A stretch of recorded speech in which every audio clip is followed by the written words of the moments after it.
Donc c'est parti. La mondialisation fragile, c'est l'objet de notre table ronde de ce matin.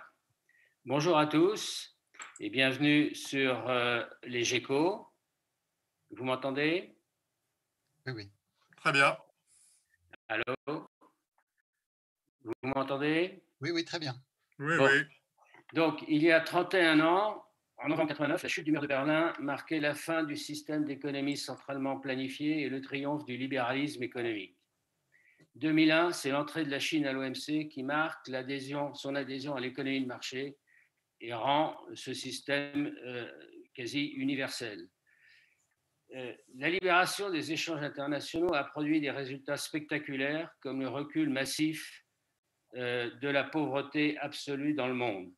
Mais les effets positifs se sont de plus en plus mis en question aujourd'hui. La crise financière de 2008, notamment, ont donné de plus en plus d'audience à ceux qui critiquent la mondialisation libérale et financière et en soulignent les coûts de plus en plus insupportables. Hyperspécialisation, croissance des inégalités internes, destruction accélérée de l'environnement, évasion fiscale à grande échelle, etc., etc. Enfin, la pandémie que nous vivons à l'heure actuelle a révélé les faiblesses du système, la fragilité du système d'approvisionnement international sur lequel reposent nos économies. Et donc, les carences en matière d'approvisionnement des matériels de santé, notamment, ont été mis en évidence. Du coup, se pose la question de savoir dans quelle mesure on peut réformer cette mondialisation pour la rendre plus équitable et plus durable. Donc, je propose que nous tenions notre table ronde en deux temps. Un premier temps où on fait une sorte de bilan de la situation actuelle et dans un deuxième temps où on s'interroge davantage sur les évolutions que l'on peut vouloir faire, comment on veut vouloir faire évoluer la mondialisation, le monde d'après. Et donc, je demanderai à chacun d'entre vous d'intervenir pour introduire cette table ronde. D'abord, je présente les intervenants. Tout d'abord, par ordre alphabétique, Sébastien.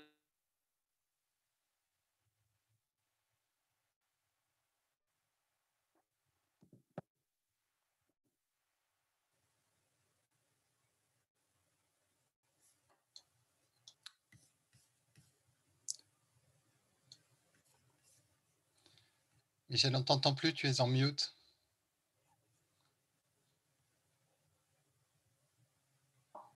C'était au moment où je te présentais, Sébastien. C'est ça, je qu'on m'a n'ai pas entendu vu à ce moment-là j'ai vu ou une pas? corrélation, mais pas de causalité. Pas de causalité, non, je n'ai pas fait de censure. Bon. Isabelle Méjean est professeure à l'École Polytechnique, chercheur au CREST et membre du Conseil d'analyse économique. En 2020, elle a reçu le prix du meilleur jeune économiste décerné par Le Monde et le Cercle des économistes. Donc, bienvenue. Jean Pisani-Ferry, bien connu, est titulaire de la chaire Tommaso Padoa Schioppa à l'Institut universitaire européen de Florence, senior fellow à Bruegel et non-résident senior fellow Peterson Institute de Washington.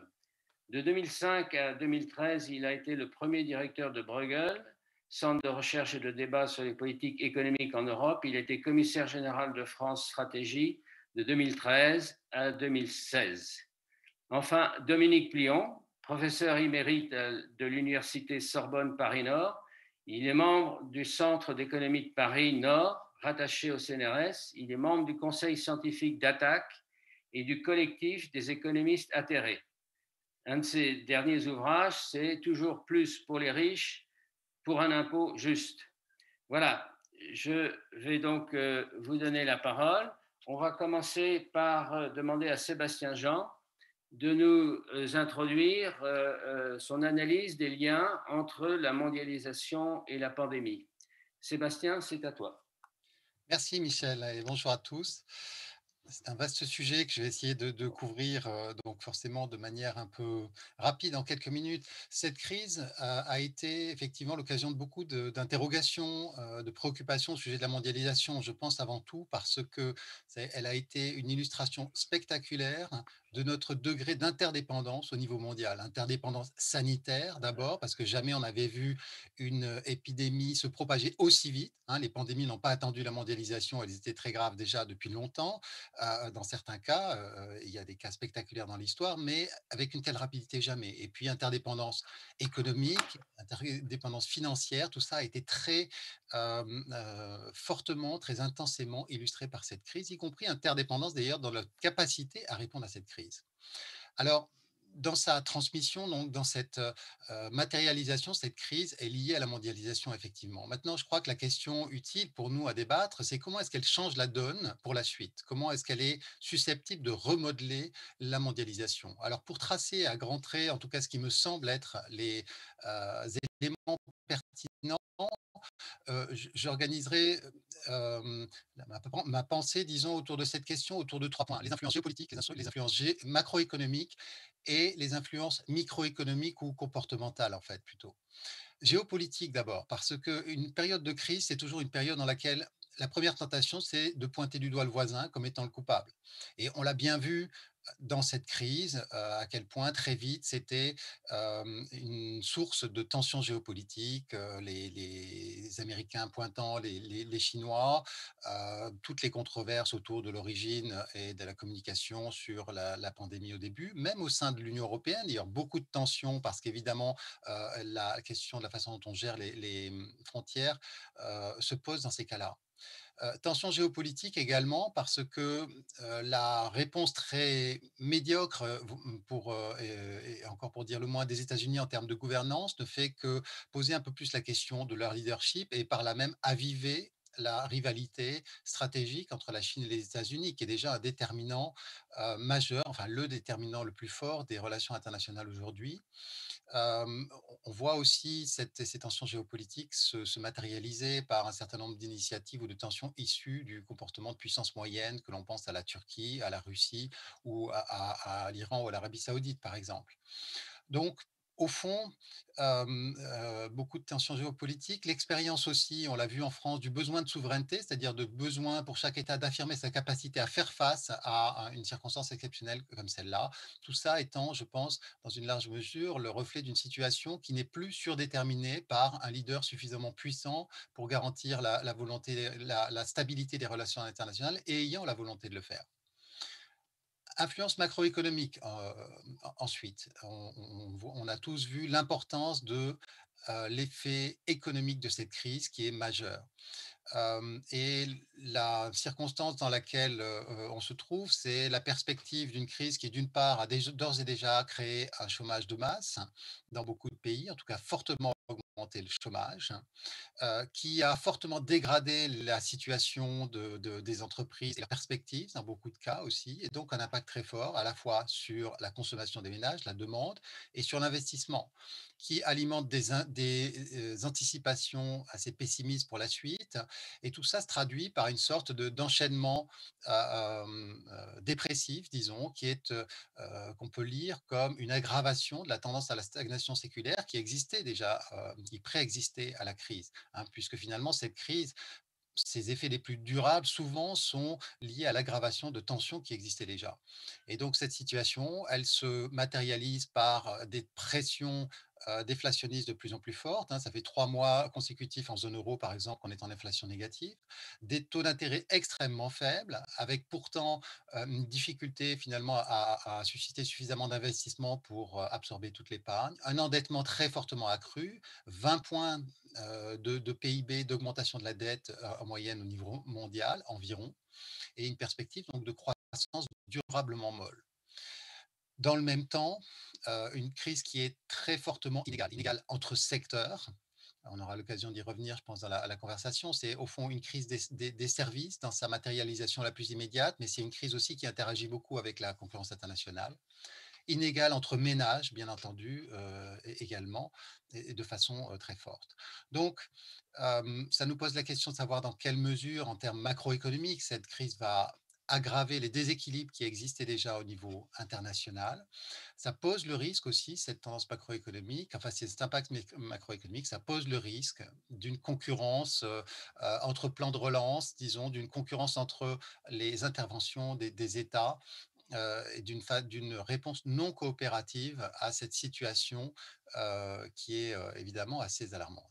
Et puis la troisième dimension, que je pourrais appeler microéconomique pour faire simple, mais qui en fait est surtout, elle est surtout liée à l'impact sur les comportements. On sait, et ça a été mesuré, ça a été étudié de façon assez fine, par exemple dans le cadre du comportement des acteurs financiers, que l'exposition à une crise est quelque chose qui marque durablement la psychologie et les comportements. Et je crois que c'est particulièrement vrai, et puis de façon étendue dans cette crise. C'est vrai pour les ménages dans les médias. Parce que cette crise, elle est un peu traumatisante pour nous tous. Elle incite à une précaution qui peut être objective d'ailleurs, parce que si on croit effectivement à la perspective d'un développement du chômage, on s'inquiète plus pour sa situation future. Donc précaution dans son comportement de dépense, demande de protection vis-à-vis de l'État, et ça je pense que c'est un élément majeur. Il y a justement toutes les inquiétudes que je viens de dire, y compris les tensions internationales. Donc on demande à l'État de jouer son rôle de protection d'une façon générale, de jouer son protection, en particulier par rapport aussi à un risque qui s'est matérialisé, qui est quand même en lien avec la nature, en lien avec les perspectives qui sont très présentes et très menaçantes aussi, de crise environnementale. Donc, euh, cette demande de protection, je crois, elle est forte. Et ça m'amène au deuxième point, c'est le comportement des États, qui lui aussi change. Il change évidemment en réponse d'abord. Il y a une demande des citoyens, enfin, je devrais commencer dans l'ordre, pardon, il y a un besoin de réagir à cette crise d'abord, qui est extrêmement brutale et grave. Et donc, il y a un besoin d'intervention évident des États, qui d'ailleurs, je crois, n'a été discuté nulle part, qui a été souvent limité par les capacités effectives d'action, mais qui n'a pas vraiment été discuté dans son principe, parce que c'était une sorte d'évidence, mais ça a une conséquence importante, c'est-à-dire une intervention beaucoup plus, enfin très forte des États dans l'économie qui se traduit par une présence aussi durablement plus forte dans certains cas sans doute. Et puis les États probablement vont aussi, enfin essaient déjà de répondre à ce besoin, à cette demande pardon de protection. Et ça c'est aussi un déterminant durable, je pense, de l'évolution de la mondialisation. Je finis en disant un mot des entreprises qui elles aussi sont impactées par cette crise et qui vont adapter leur comportement parce que les décideurs privés dans les entreprises qui sont chargés de l'évaluation des risques et opportunités doivent adapter leur grille de lecture à cette crise, au fait que des choses que l'on pensait impossibles se sont avérées être possibles. Et je pense que ça modifie le regard que l'on peut porter sur les arbitrages qu'opportunités des différentes stratégies. On a beaucoup parlé de résilience dans le débat. Moi, je crois que au fond, la question la plus pertinente qui se pose aujourd'hui, souvent, c'est plutôt une question de dépendance que de résilience, et de dépendance et de robustesse, au fond. On pourra y revenir aussi sans doute. Voilà, je conclus en disant que Jean Monnet avait l'habitude de dire que l'Europe se fera dans les crises. Je pense que l'organisation aussi de la mondialisation, en l'occurrence, elle se fera beaucoup dans les réponses que l'on apportera à cette crise, parce que c'est un moment qui appelle des actions fortes et qui auront des conséquences durables. Merci. Merci Sébastien. Et tu nous as offert un tableau très complet. Tu as presque résumé l'ensemble de la conférence. Eh bien, maintenant, je vais donner donc la lourde tâche à Jean Pisani-Ferry de nous refaire, peut-être plus en détail, le bilan macroéconomique et social de la pandémie. Jean, c'est à toi, si tu le veux bien. Merci Michel. Oui, Sébastien a dit beaucoup de choses. Je voudrais insister sur un point qui est le fait que cette crise, elle est une expérience de laboratoire d'une certaine manière. C'est-à-dire, c'est une pandémie qui arrive bien sûr de Chine, qui s'étend dans l'ensemble du monde et qui teste les réactions des différentes sociétés, des différentes économies, des différents systèmes sociaux à un choc qui est au départ le même. Alors, il faut prendre un peu de précaution parce que la pandémie ne s'est pas diffusée à la même vitesse partout. Par exemple, en Europe, on a eu des contrastes très forts dans la première vague qui tenait essentiellement au fait que certains pays avaient été affectés alors que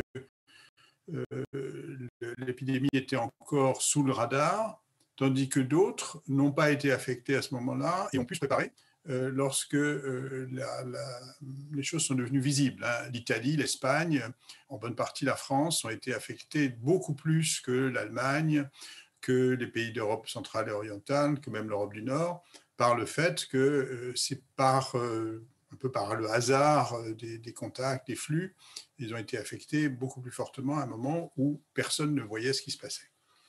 Néanmoins, plus le temps passe, moins c'est vrai, et donc plus le temps passe, plus on peut faire un bilan. Alors, quel est le bilan? Le bilan, d'abord, c'est que donc on a eu partout une chute d'activité. Elle a été, vous le savez, très forte en France. Hein. Au mois d'avril, on était à moins 30% de l'activité normale. Ensuite, on n'était plus qu'à moins 4, moins 5% en octobre. Et en novembre, on nous dit l'INSEE, on va être de nouveau à moins 12,5%. Donc, c'est profil en dents de scie, et avec une chute d'activité très, très profonde, qui vient toute une série de facteurs. Je ne développe pas là-dessus. En Europe, on a eu assez largement un schéma de ce type, avec des gravités diverses, puisque en Italie, en Espagne, ça a été plus fort qu'en France, surtout en Espagne. Au Royaume-Uni, ça a été plus fort. Et puis en Allemagne, en Europe centrale, en Europe du Nord, ça a été moins fort. Donc, on a ce profil assez commun avec des intensités différentes. On a aussi une baisse d'activité aux États-Unis qui est moins importante qu'en France. C'est à peu près les 2/3 de la baisse d'activité en France, aux États-Unis ou au Japon. En partie par le fait qu'aux États-Unis, c'est une crise qui a affecté les États de manière asynchrone. Hein. Les différents États n'ont pas été touchés au même moment. Et il n'y a pas eu de politique sanitaire de réponse à l'échelle fédérale, contrairement à ce qu'il y a eu en France, où on a pris les mêmes mesures à Toulouse et à Strasbourg, alors même que la sévérité de la pandémie n'était pas du tout la même dans ces deux régions. Dans le monde émergent, eh bien, chute d'activité forte, hein, en partie pour des raisons pandémiques, en partie pour des raisons économiques. Il y a eu un moment de retrait de capitaux, et puis ça s'est calmé. Mais le plus frappant dans le monde émergent, c'est la rapidité avec laquelle la Chine a absorbé cette crise et la rapidité, la facilité avec laquelle, de manière générale, l'Asie a répondu à cette crise. Alors là, on a un premier contraste qui est le contraste des politiques sanitaires. Hein. La Chine a absorbé cette crise avec une politique sanitaire extraordinairement vigoureuse, conduisant à éradiquer en fait l'épidémie en faisant systématiquement du repérage, du traçage et en mettant d'autorité les gens qui étaient susceptibles d'être contagieux à l'isolement. Et donc, ils ont réussi, en fait, jusqu'à présent, à l'éradication. Un certain nombre de pays d'Asie ont mené des politiques qui sont moins dures du point de vue des libertés, des droits individuels, mais néanmoins très efficaces, qui ont conduit, en fait, là aussi, à faire systématiquement du traçage et donc à contenir, en fait, le nombre de cas à des niveaux très faibles qui permettent à ces stratégies généralisées de traçage et d'isolement de produire leurs effets. Avec un peu moins de contraintes qu'en Chine, mais quand même des contraintes assez fortes. Et donc aujourd'hui, on a une situation dans laquelle l'épidémie est finie en Chine, elle est finie en Asie, elle se développe dans la deuxième vague en Europe, et on a cette situation chaotique aux États-Unis. Donc, ça, c'est la première chose sur le plan sanitaire. Sur le plan économique, ça donne une seconde vague avec ses effets économiques en Europe, ça donne une seconde vague avec des effets économiques aux États-Unis, et du côté de la Chine, pas du tout. Je prends les chiffres, par exemple, du FMI. Hein, le FMI nous dit la Chine aura fait 6% de croissance en 2019, 2% en 2020, elle va faire 8% en 2021. Donc, on s'attend en fait à ce que, au total, la Chine fasse 6% en 2019 et puis 5% en moyenne en 2020-2021. Donc, un choc très limité pas du tout ce à quoi on s'attend en Europe, où on s'attend à ne pas du tout rattraper en fait le niveau de 2019 avant la fin 2021, mais beaucoup plus probablement 2022. Un mot sur le bilan social. En Europe, on a généralisé le chômage partiel avec des variantes nationales, mais le modèle général a été celui du chômage partiel. En France, les 3/4 du choc sur le travail ont été absorbés par le chômage partiel. Le reste, ça a été l'intérim et les CDD, ça a été un peu de durée du travail, ça a été un peu de congé. Donc en fait, les ménages, pour la plupart, ont été protégés et les entreprises n'ont pas subi directement le choc puisque le chômage partiel a été pris en charge par l'État. Alors, il y a des situations de certains salariés qui ont été extrêmement durs, hein, tous ceux qui étaient soit en intérim, soit en CDD, soit les indépendants, les auto-entrepreneurs, les gens qui travaillaient au noir, etc. Ils subissent la crise de plein fouet. Mais l'essentiel des ménages a été bien protégé, n'a ni perdu son emploi, ni perdu beaucoup de revenus. Un petit peu de revenus pour ceux qui ont perdu des heures supplémentaires ou qui ont perdu... du fait du chômage partiel, la non-couverture à 100% du chômage partiel.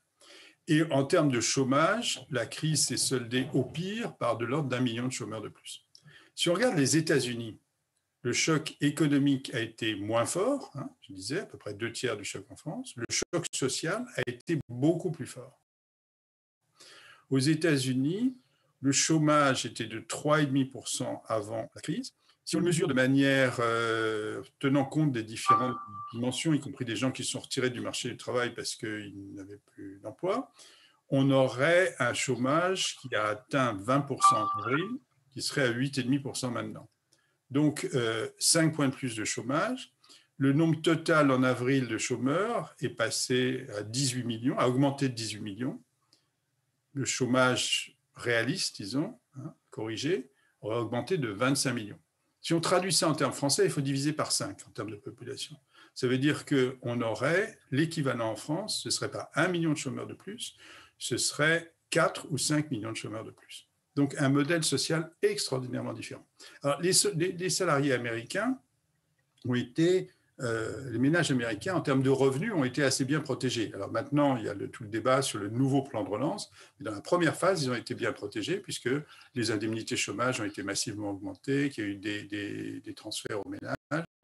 Donc en termes de revenus, ça s'est plutôt bien passé. Et du coup, ça a contribué d'ailleurs à cette résilience, à cette résistance de la croissance américaine. Mais ça a été très violent en termes de situation des individus. Voilà, ça c'est sur France-États-Unis, donc intéressante expérience, hein, choc commun, politique sanitaire différente, politique économique différente, politique sociale différente. Maintenant,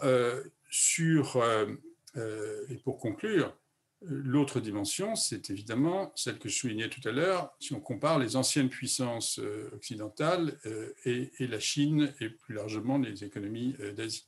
Le contraste est extraordinairement saisissant. Et il est d'autant plus saisissant qu'il vient après la crise financière qui elle-même avait eu des effets assez différents chez ces mêmes puissances occidentales et en Asie. La crise financière, c'est une crise des États-Unis et de l'Europe. Ce n'est pas une crise des économies d'Asie. Elles ont subi le contre-coup commercial, mais il n'y a pas eu de crise financière en Asie. Donc cette crise financière a d'abord frappé les États-Unis et l'Europe, et donc cette crise sanitaire est en train de nouveau de frapper les États-Unis et l'Europe. Donc à 12 ans de distance, on a deux grandes crises qui accentuent le contraste et l'écart de prospérité entre les anciennes puissances occidentales et pas le monde émergent dans son ensemble, parce qu'il y a beaucoup d'économies émergentes qui sont fortement atteintes, mais spécifiquement la Chine et l'Asie. Pour donner un chiffre pour finir, en 2007, l'Union européenne représentait 18% de l'économie mondiale, la Chine 11%, on avait un écart de 7 points. En 2025, d'après les prévisions du FMI, la Chine représentera 20%, l'Union européenne 14%. Donc une inversion presque complète des positions initiales en l'espace de moins de 20 ans, 15 à 20 ans. Merci Jean Pisani-Ferry de cet brillant exposé. Nous allons tout de suite, je vais donner tout de suite la parole à Isabelle Méjean pour nous parler de la capacité des économies, de nos économies à rebondir et éventuellement analyser le problème de la fragilité de nos chaînes de valeur internationales. Isabelle, c'est à toi. Bonjour, merci beaucoup de m'avoir intégré à cette table ronde. Donc effectivement, moi je vais revenir plutôt sur la question des interdépendances qui a été évoquée par Sébastien au début, puisque évidemment cette crise pandémique à laquelle on fait face maintenant depuis à peu près 8 mois a mis en avant une forme d'interdépendance entre les pays qui, d'une certaine manière, est inhérente à la mondialisation, mais qui a été fortement illustrée à travers ce que les économies ont vécu en 2020. Donc, comme je le dis, par définition, participer au commerce international, s'ouvrir aux échanges internationaux, c'est une manière aussi pour les économies nationales de se spécialiser dans la production de certains types de biens et donc d'importer les produits qui sont difficiles à produire sur le territoire national. Et donc, ça, par définition, ça rend interdépendant.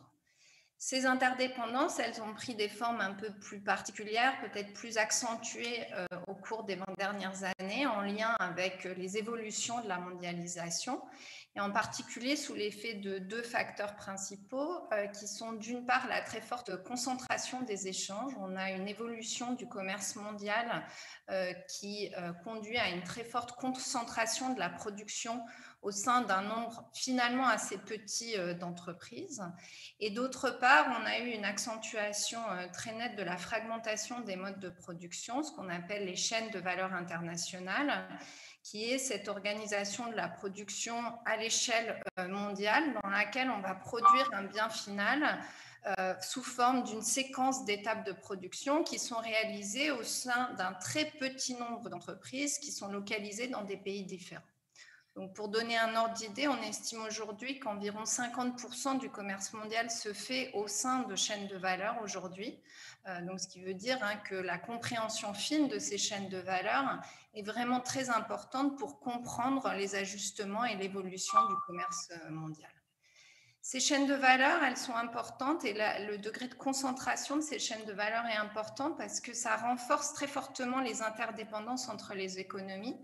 À partir du moment où le niveau de l'activité à chaque point de la chaîne de valeur va avoir des conséquences sur toute la chaîne. Comme on produit via des séquences interdépendantes de production, finalement, l'activité de toutes les entreprises au sein d'une chaîne de valeur donnée est interdépendante. Donc, cette interdépendance, elle a par exemple été assez bien illustrée, je dirais, au tout début de la pandémie, quand on a eu qui était encore très largement chinois, qu'on avait un confinement qui ne concernait que la Chine et où, dès le mois de février, on a observé des tensions dans les chaînes d'approvisionnement, en particulier dans le secteur de l'électronique, du fait de difficultés d'approvisionnement sur des intrants à la production très spécifiques qui sont très largement produits en Chine. Je pense par exemple au câble optique. Il se trouve que le numéro 1 mondial dans ce secteur est localisé dans la province qui était touchée en première par le virus. Et donc, on a eu très tôt, dès le mois de janvier, des ralentissements de la production au sein de cette entreprise et de cette industrie qui ont eu des conséquences très rapidement dès le mois de février dans les secteurs en aval, donc tout ce qui est électronique. Évidemment, tous ces problèmes d'approvisionnement, au début, c'était un peu peut-être une source d'inquiétude importante, mais c'est très vite devenu du second ordre.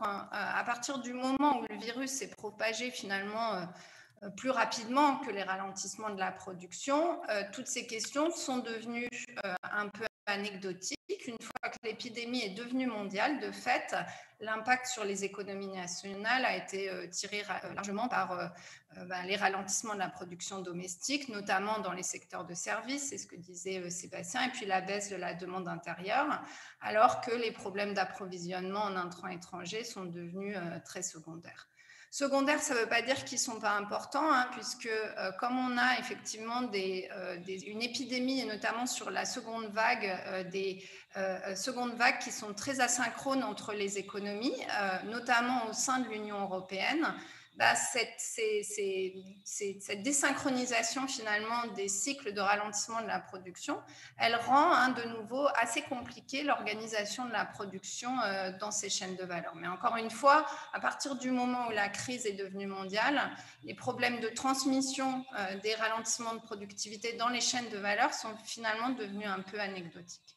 Par contre, une fois que cette pandémie était mondiale, ce qui est devenu très important, c'est tout ce qui concerne les interdépendances sur un certain nombre de produits finis. Évidemment, principalement les produits qui étaient devenus vitaux pour gérer la crise épidémique. On se souvient très bien des masques, les questions des respirateurs, un certain nombre de médicaments pour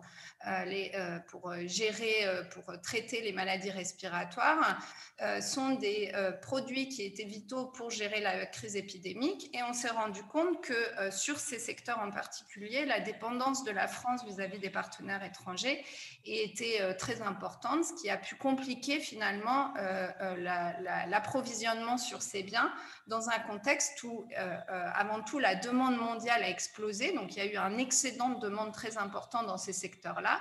Et donc, il y a eu des tensions liées au fait que les économies nationales, et notamment la France, étaient finalement dans l'incapacité de produire ces biens. Donc ça a été évidemment une source de discussion importante. J'imagine qu'on va peut-être revenir dessus.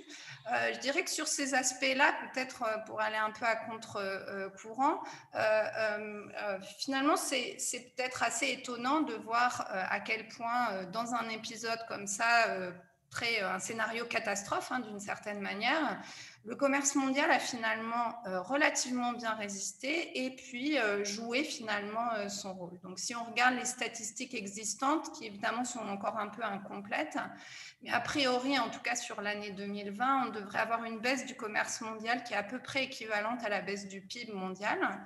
Ce qui est finalement relativement bon si on compare avec la crise de 2009 qui a été évoquée tout à l'heure, la crise financière. En 2009, le commerce mondial s'est contracté 5 fois plus que le PIB mondial. Donc, il y a eu vraiment une très forte contraction du commerce qui n'est pas du tout évidente pour l'instant. Donc, évidemment, c'est un peu tôt pour tirer des conclusions. Il se peut encore que le commerce s'écroule l'année prochaine.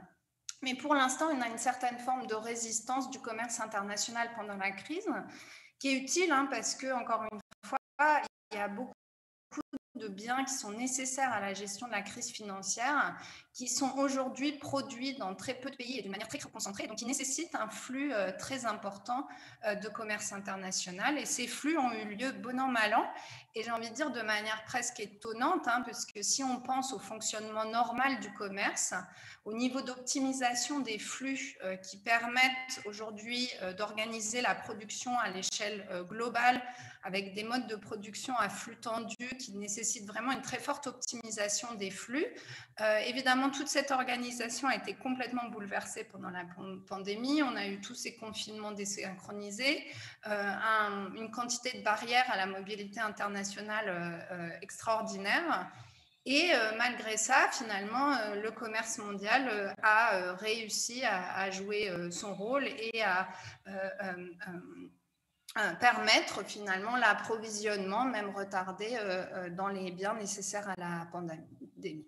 Donc évidemment, c'est difficile de tirer des leçons aujourd'hui et puis on ne peut pas non plus être complètement optimiste. On est dans une crise qui est très inquiétante et qui va avoir des conséquences très importantes, mais je dirais que par rapport à ce qu'on aurait pu attendre d'un cataclysme économique, le commerce mondial a à peu près joué son rôle.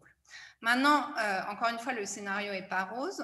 Il y a un certain nombre de gros défis qui sont devant nous en termes de commerce international. Je pense notamment aux problèmes très importants des pays en développement qui ont déjà exprimé une très forte inquiétude sur leur capacité à s'approvisionner en produits médicaux ou bien dans le futur en vaccins s'il y a un vaccin. Donc sur ces questions, c'est assez clair qu'il y a besoin aujourd'hui et qu'il y aura besoin pendant longtemps d'une très forte forme de solidarité internationale, ce qui va être un gros enjeu et je suppose un sujet qui va être abordé dans la suite de la table ronde, mais qui me semble un sujet très important et très préoccupant. Également, comme l'a bien expliqué Sébastien, dans un contexte où les tensions internationales sont très importantes. Donc, il y a un besoin majeur de solidarité et en même temps une crise économique qui fait que chaque économie a tendance à se refermer peut-être un peu sur elle-même. Merci beaucoup, Isabelle. J'espère qu'on m'entend. Moi, j'ai pas mal de difficultés à vous capter, donc je n'ai pas toujours la totalité de votre message, mais bon, on va continuer comme ça. J'avais une question, mais je la reposerai peut-être tout à l'heure, sur les questions de problèmes des technologies et de la volonté des États-Unis, en quelque sorte, d'isoler la Chine des flux de transfert de technologies. Mais enfin, je pense qu'on y reviendra un peu plus tard. Maintenant, je vais passer la parole à Dominique Plion, qui va aborder les questions de dette et essentiellement de dette et peut-être un peu aussi de la question d'inégalité. Dominique, tu m'entends? Je t'entends, je vous entends. Très bien. J'ai bien entendu Isabelle et les principaux intervenants tout à l'heure. Bon, merci de m'avoir invité également. Mais oui, je vais aborder ces deux dimensions qui sont déjà anciennes de la mondialisation contemporaine, qui sont la question des inégalités. Quand je dis anciennes, c'est-à-dire qu'elles ont été révélées et étudiées par pas mal d'économistes. Et puis aussi la question de la dette et plus largement d'ailleurs de l'instabilité financière de cette mondialisation, liée à cette mondialisation. Alors, je commencerai par les inégalités. Bon, je crois que ceux qui nous écoutent savent qu'il y a eu pas mal de travaux sur cette question, les inégalités liées à la mondialisation. Je citerai des travaux assez connus, par exemple de Noël Giraud, économiste français, comme Thomas Piketty également, mais également plus récemment de Branko Milanovic, qui était économiste en chef à la Banque mondiale. Donc là, il y a une sorte de convergence des idées, même si les méthodes d'approche ne sont pas toujours les mêmes, c'est de dire que, comme ça a été dit en introduction d'ailleurs par Michel Foucault, la mondialisation s'est allée de pair avec une réduction de la pauvreté. Elle est allée aussi de pair avec une réduction des inégalités entre pays, mesurées en particulier par le PIB par tête. Quand on regarde, il y a un resserrement des inégalités à l'échelle internationale. En revanche, tous ces travaux convergent pour dire que les inégalités internes dans les pays, d'une manière d'ailleurs très générale, se sont accrues fortement à la suite et dans le contexte de la mondialisation, donc des dernières décennies. Alors la crise du Covid-19, qui touche l'ensemble de la population mondiale, on l'a vu tout à l'heure, de manière peut-être avec des calendriers un peu différents, mais a agi comme un véritable miroir grossissant des inégalités dans le monde, et a frappé de manière très différenciée les pays et leur population. Bon, Jean Pisani-Ferry a bien montré tout à l'heure qu'il y a eu des zones géographiques qui ont été touchées de manière différenciée. Donc, ceci est un point tout à fait important, évidemment, de nature à jouer sur l'évolution des inégalités. Mais ce qui fait aussi consensus, me semble-t-il maintenant, parmi ceux qui soient épidémiologues, sociologues, économistes, etc., c'est que ce sont les populations les plus vulnérables et les plus pauvres qui ont été évidemment les plus impactées, quelle que soit la zone géographique, et tant d'un point de vue sanitaire, donc par rapport à la question de l'accès aux soins, qui est évidemment très différent selon les populations, aussi que la probabilité de contagion augmente avec le degré de précarité des populations, notamment par rapport à la question de leur logement, et aussi un impact économique à côté de l'impact sanitaire, perte d'emploi, perte de revenus, notamment à la suite du confinement. Bien sûr, même si les politiques qui ont été menées, les politiques sociales déjà évoquées, ont contribué à atténuer cet impact. Cet impact, néanmoins, a été réel. Ce qui est important de noter, c'est que cette pandémie touche des catégories particulières de population. Ce double impact sanitaire et économique est différencié aussi. Par exemple, on voit bien que dans le monde, dans les pays en développement en particulier, les populations des bidonvilles ont été profondément impactées. Pensez par exemple à ce qui se passe à Lagos, au Nigeria, où là, il y a vraiment une catastrophe sanitaire économique absolument énorme. Pensons aussi à nos quartiers défavorisés dans nos pays comme la France. Et l'un des points explicatifs de cette gravité de la situation économique et sanitaire, c'est la promiscuité de ces populations, c'est-à-dire le fait qu'elles vivent entassées les unes sur les autres. Et c'est ainsi que d'autres populations, comme les prisonniers dans les prisons, les gens dans les prisons sont aussi profondément impactés par cette pandémie, du fait même de la promiscuité. On peut dire aussi qu'il y a eu des catégories de population touchées qui sont celles les plus vulnérables, parce que ce virus touche d'abord les gens qui ont des fragilités au niveau de leur santé personnelle. Alors on pense aux populations les plus âgées, évidemment, mais on pense aussi à un autre monde qui, dans nos pays, en France par exemple, a été touché, ce sont les jeunes. Les jeunes souvent sans emploi ou avec des emplois précaires, le monde étudiant. Et donc tout ça, ça fait qu'il y a eu un impact très, très, très différencié. Une autre catégorie de population aussi qu'il faut citer, c'est la population qui a été au front, qui a été la plus concernée par les réactions à avoir sur le plan face à la pandémie. C'est ce qu'on a appelé souvent les premiers de corvée, c'est-à-dire en fait les personnels hospitaliers, par exemple, qui étaient évidemment au front et qui étaient profondément affectés dans un monde d'hospitaliers qui avait été profondément abîmé par les politiques antérieures, et aussi les travailleurs dans la grande distribution qui étaient mis à contribution pour essayer bien d'alimenter dans les meilleures conditions la population. Alors voilà un peu pour le bilan des inégalités. J'en viens maintenant à la question apparemment très déconnectée, mais peut-être pas tant que ça, de la dette et de l'instabilité financière. Avant la crise du Covid-19, la dette globale, alors quand je dis dette globale, c'est à la fois l'ensemble des dettes des acteurs publics et privés, donc des États, des collectivités publiques, des ménages, des entreprises, et aussi du monde, c'est-à-dire des différents continents, des différentes zones géographiques, avait atteint un niveau exceptionnellement élevé, historiquement élevé. Et là, il y a d'ailleurs un paradoxe, c'est que la crise financière de 2008-2009 était une crise liée à un surendettement des ménages en particulier.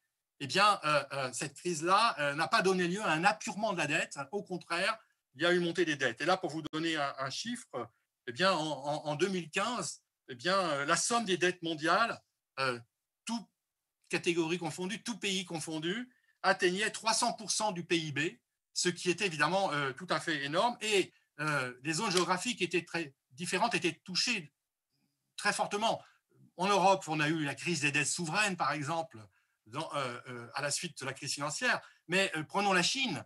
Pendant la période post-crise 2008-2009, on a eu un quadruplement de la dette. Donc, c'est quelque chose qui touche aussi d'autres grands pays et qui fait que la Chine, on peut la caractériser comme un pays ayant une forte vulnérabilité financière. Alors, le choc du Covid-19 a amplifié ce processus avec une hausse rapide d'abord des dettes publiques. Pourquoi ? Parce que les pays, les uns et les autres, de manière certes différente, mais beaucoup de pays ont mené des politiques de soutien et de relance de leur économie et aussi d'aide aux populations, d'aide aux entreprises qui frappaient de plein fouet par cette crise. Et ces dernières, ces entreprises, subissant aussi une forte hausse de leur endettement. Donc, on a une montée de la dette publique et privée qui est évidemment très forte et très, très inquiétant. Alors, ce niveau exorbitant des dettes, évidemment, c'est une grande question. C'est une sorte d'épée de Damoclès aujourd'hui. Elle constitue une menace sur la stabilité financière à l'échelle mondiale, car elle pourrait déclencher une nouvelle crise financière.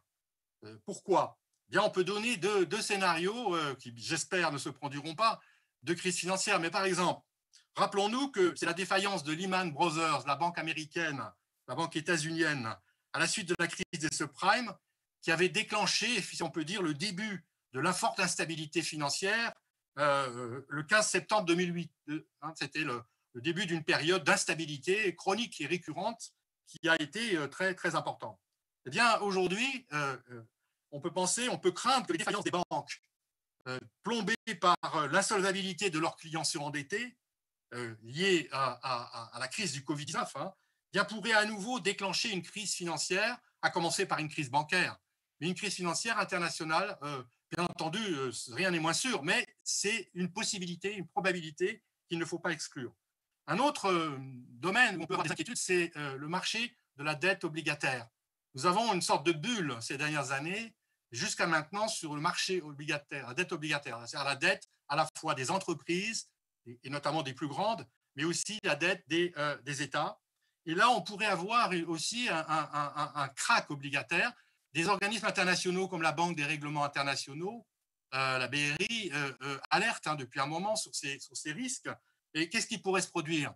Il pourrait se produire la chose suivante, c'est que si les acteurs financiers, les investisseurs qui détiennent ces dettes anticipent une hausse possible des taux d'intérêt, sachant qu'aujourd'hui les taux d'intérêt sont à des niveaux tellement bas qu'ils ne peuvent que remonter dans un avenir peut-être lointain, mais l'horizon est incertain aussi à ce niveau-là, on pourrait avoir le déclenchement d'un mouvement de panique sur ce marché-là, qui est un des plus gros marchés du monde, si ce n'est le plus gros marché financier du monde. Et aujourd'hui, si ça se produisait, évidemment, on pourrait avoir vraiment un risque de crise financière internationale parce que tous les pays et toutes les régions sont concernés par cette dette obligataire. Alors, encore une fois, je ne veux pas terminer en étant celui qui annonce des catastrophes, mais je dirais deux ou trois choses pour conclure. Je dirais que, clairement, sur le front des inégalités, hélas, le constat est là et les choses sont ancrées maintenant et les populations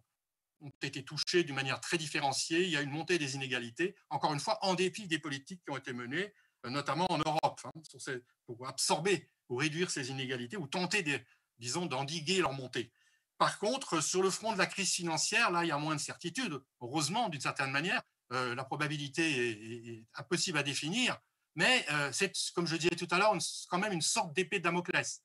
Ce qui doit nous amener dans la réflexion que nous menons sur les alternatives, les politiques à mener dans les prochains mois et prochaines années, eh bien, à réfléchir à quelle politique sur le front du système financier international mener pour que de telles crises ne se déclenchent pas ou qu'en tout cas leurs effets soient limités. Merci Dominique. Alors, nous avons terminé notre première partie de la table ronde. Alors, j'ai une ou deux questions que je vous soumets. La première, peut-être, s'adresse plus particulièrement à Jean Pisani. C'est sur la question de la démographie, qui explique en partie le rééquilibrage de la production mondiale ou de la puissance économique mondiale entre la Chine et l'Europe et même le reste du monde. Alors, est-ce que finalement, ce mouvement de rééquilibrage en faveur de la Chine n'est-il pas en partie dû à des différentes tendances démographiques? C'est une première question. Deuxième question, peut-être plutôt pour Isabelle. On a, il me semble, de ce que j'ai entendu, pas beaucoup parler des conflits qui peuvent opposer les États-Unis et la Chine et qui peuvent conduire à une tentative d'isoler, de déconnecter les circuits américains des circuits chinois. Voilà. Est-ce que vous pouvez nous donner des éléments de réponse à ces deux questions? Merci. Alors, sur la première question, la réponse est simple. Ce n'est pas du tout la démographie dont on parle, puisque on parle de mouvements qui sont beaucoup plus rapides que les mouvements démographiques. Et par ailleurs, la Chine n'a plus une démographie particulièrement dynamique. La politique de l'enfant unique, au contraire, conduit en Chine à une situation démographique qui est très particulière, de vieillissement accéléré et de ralentissement très fort de la croissance de la population. On est déjà passé dans la phase où la population active chinoise baisse. Donc, ce n'est pas du tout un phénomène démographique, c'est un phénomène qui est purement économique. Bon, alors, j'en profite pour dire que je ne suis pas là pour dire qu'il faut s'alarmer du rattrapage chinois. Le rattrapage chinois est une bonne chose. Le rattrapage chinois, le fait que le revenu par tête en Chine augmente, le fait que la Chine devienne inexorablement la première puissance mondiale, c'est l'effet du développement. Nous, en tout cas européens, nous ne sommes pas engagés dans une confrontation avec la Chine pour la prédominance mondiale. On a un certain nombre de reproches à faire à la Chine, on a un certain nombre d'inquiétudes chinoises, mais ça, c'est autre chose. Le développement chinois en tant que tel est une bonne chose. Non, ce qui est frappant, c'est la vitesse avec laquelle cela se produit Et au-delà du phénomène de rattrapage, il y a le caractère accélérateur des deux crises que j'ai mentionnées. C'est-à-dire à la fois la crise financière et la crise Covid sont des crises sur lesquelles l'Europe et les États-Unis trébuchent, alors que la Chine passe à travers. Donc, on a un phénomène d'accélération des mutations, de mutations qui sont inscrites dans la logique économique. On a une accélération de ces mutations par la crise et on a du coup d'autant plus la réponse des anciennes puissances qui deviennent, notamment en particulier les États-Unis, d'autant plus inquiètes, d'autant plus enclines à prendre des mesures qui pourraient, dans certains cas, en croire certains aux États-Unis, viser non pas simplement à s'opposer à certaines politiques chinoises, mais à bloquer le développement chinois au nom du maintien d'une prééminence américaine. Ce qui est frappant, je conclue là-dessus, c'est à quel point, entre la fin de la présidence Obama et la fin de la présidence Trump, le consensus américain sur la question chinoise s'est déplacé. L'administration de Joe Biden ne va pas être, même si les formes vont varier, même si la politique commerciale va varier, ne va pas être dans une attitude plus amicale, plus disons, encline à accepter la montée extrêmement rapide de la puissance chinoise que ne l'était l'administration Trump. Il y a aujourd'hui à Washington un assez large consensus sur la question chinoise, au-delà des oppositions entre démocrates et républicains. Merci. Je crois qu'on va passer tout de suite à la deuxième session parce que le temps court trop rapidement, malheureusement. Alors, je redonne la parole à Dominique pour qu'il nous parle des nouvelles économies qui seraient inspirées par un Green Deal. C'est-à-dire que dans cette nouvelle économie que l'on veut voir émerger, le défi climatique est devenu un des défis centraux et l'un des moyens de relancer l'économie mondiale, c'est peut-être d'envisager un accord international pour lancer un grand programme de lutte contre le réchauffement climatique. Dominique, la parole est à toi. Merci. D'abord, pour faire le... Et si possible, on est en cours. Voilà. Pour faire le lien avec ce que nous avons dit dans la première session, je crois que la crise du Covid nous amène à tirer plusieurs leçons et notamment le fait que les politiques publiques jouent un rôle stratégique dans les phases de sortie de crise, comme celle que nous vivons aujourd'hui. Et autre constat tout à fait important, c'est que les politiques publiques doivent s'adapter, et elles l'ont fait très largement, à leur environnement et aux défis du moment. Et quand on parle de Green Deal, évidemment, on pense à l'expérience du New Deal de Roosevelt dans l'entre-deux-guerres, à la suite de la Grande Dépression des années 30. Je pense que cette nouvelle donne, qui est la traduction en français de New Deal, eh bien, a donné justement la priorité à des mesures sociales en faveur des populations les plus démunies, une réforme fiscale pour réduire les inégalités, une réforme financière pour contrôler le système financier, notamment les banques, et aussi une politique de grands travaux, comme la construction de barrages, par exemple, pour créer des emplois et produire une énergie propre. Donc là, il y a quelque chose d'intéressant qui nous interpelle par rapport à ce que nous vivons aujourd'hui. Et à l'occasion du choc du Covid-19, eh bien, on a pu constater qu'en effet, on l'a vu tout à l'heure, que les politiques publiques ont joué un rôle décisif dans beaucoup de pays, même si la crise est loin d'être terminée, malheureusement, et se sont également traduites par ce qu'on pourrait appeler une sorte de nouvelle donne, avec, je dirais, une inversion de la hiérarchie des objectifs, illustrée par la priorité qui est donnée aux objectifs sanitaires et sociaux sur les objectifs, par exemple, financiers, traditionnels, du type équilibre budgétaire, réduction des dépenses publiques, de la dette publique, etc. Et donc, on retrouve bien cette adaptation nécessaire des politiques publiques, d'ailleurs, à l'échelle française et à l'échelle européenne. Et justement, si on s'intéresse maintenant au Green Deal, dans le prolongement de ce que je viens de dire, eh bien, rappelons-nous que l'Union européenne a lancé un Green Deal européen en 2019, juste avant le Covid, le choc du Covid. Alors la question, évidemment, c'est ce pacte vert, comme traduction qu'on peut faire du Green Deal européen, ce pacte vert résistera-t-il aux impératifs de la relance à court terme? C'est une des questions qu'on peut se poser. Si on se tourne du côté des États-Unis, dont on a parlé tout à l'heure, eh bien, l'aile gauche du Parti démocrate avait proposé un New Green Deal dont le président nouvellement élu, le président démocrate, Joe Biden, a décidé de s'inspirer en partie. Donc là aussi, cette question du Green Deal est présente aux États-Unis. Alors le moment est donc peut-être venu de redéfinir justement les politiques, et notamment les politiques publiques, autour de l'axe du Green Deal. J'ai probablement une question à l'ordre du jour aujourd'hui très importante, parce que bon, le défi climatique, et à part les climato-sceptiques qui sont de plus en plus minoritaires, heureusement, eh bien, il y a cette idée que c'est un impératif majeur, un grand défi de ce 21e siècle. Mais je crois qu'il faudra au moins remplir deux conditions si on veut vraiment avancer sur ce front d'un Green Deal qui dépasse les frontières européennes ou les frontières états-uniennes.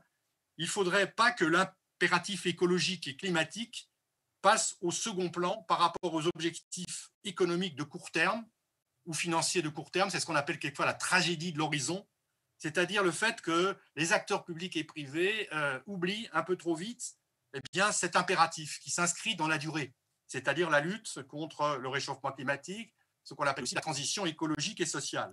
Et là, quand on regarde les plans de relance qui sont menés dans différents pays, on peut être un peu inquiet parce qu'en effet, on peut constater que la dimension écologique et climatique passe au second plan, ou en tout cas n'est pas correctement articulée avec l'impératif économique de court terme.